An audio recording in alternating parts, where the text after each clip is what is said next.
Il tema del dialogo interreligioso credo sia uno dei grandi temi di cui anche la politica dovrebbe occuparsi. Nel corso dei secoli, dietro la bandiera delle diverse confessioni religiose, il potere ha soggiogato interi popoli e questo in qualche modo sta accadendo anche in questo momento storico. Il dialogo, la conoscenza dell'altro è importante perché tutti quanti assieme dobbiamo riuscire ad affrontare un problema che non può essere ridotto semplicisticamente al respingimento,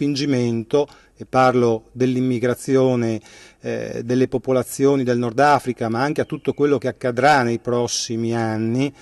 e quindi dobbiamo, secondo il mio punto di vista, conoscere, parlare, capire, ma anche avere una posizione ferma per quanto riguarda il modo e il tipo di accoglienza di queste popolazioni. Attraverso il dialogo tra le diverse fedi religiose, tra le diverse confessioni religiose, si può anche riuscire a capire quali sono le culture, le tradizioni, quali sono gli aspetti più importanti di rispetto dell'uno verso l'altro e quindi facilitare anche in qualche modo una forma di integrazione che, nonostante alcuni non vogliano, diventa assolutamente impossibile da evitare.